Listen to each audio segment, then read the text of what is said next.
everybody. Here are a few vocabulary words for the beginning of our Science and Nature unit. Find somewhere in your notes to keep track of vocabulary. We will have a quiz on them at some point. Just number 1 to 6 for today. And make sure you write down the words and the definition of the word. I would pause the video after I read the sentence and try to use context clues to come up with the definition of the word on your own, and then you can play the video and see what the definition is and write that in your notes. Here we go. In Thinking Like a Mountain, when he describes the sound of a wolf, Leopold writes, "Even without sight or sound of wolf, it is implicit in 100 small events, the midnight whinny of a pack horse, the rattle of rolling rocks, the bound of a fleeing deer, the way shadows lie under the spruces.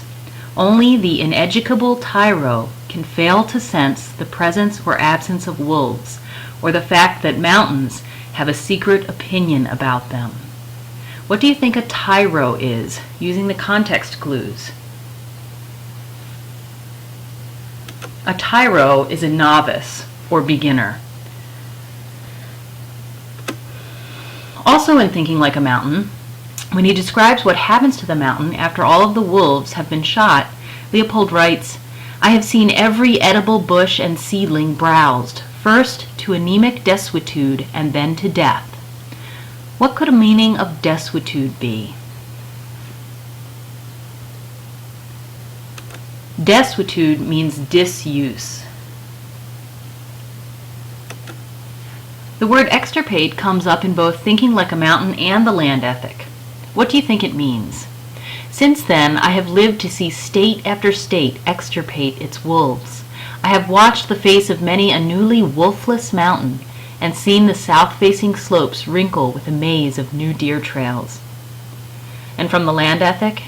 Yes, but just what and whom do we love? Certainly not the animals, of which we have already extirpated many of the largest and most beautiful species. I bet you can come up with a meaning for extirpate. Extirpate means to root out and destroy completely. In the Land Ethic, ethic is, of course, an important word, and Leopold defines it for us. An ethic, ecologically, is a limitation on freedom of action in the struggle for existence. An ethic, philosophically, is a differentiation of social from antisocial conduct. Merriam-Webster's dictionary defines ethic as a set of moral principles. I see I spelled principles wrong there. It should be L-E-S. Shame on me. Another word that comes up a lot in the Land Ethic is the word biotic. That man is, in fact, only a member of a biotic team is shown by an ecological interpretation of history. Many historical events, hitherto explained solely in terms of human enterprise, were actually biotic interactions between people and land. The characteristics of the land determined the facts quite as potently as the characteristics of the men who lived on it. I bet you can also come up with a definition for biotic. Biotic means of, relating to, or caused by living organisms.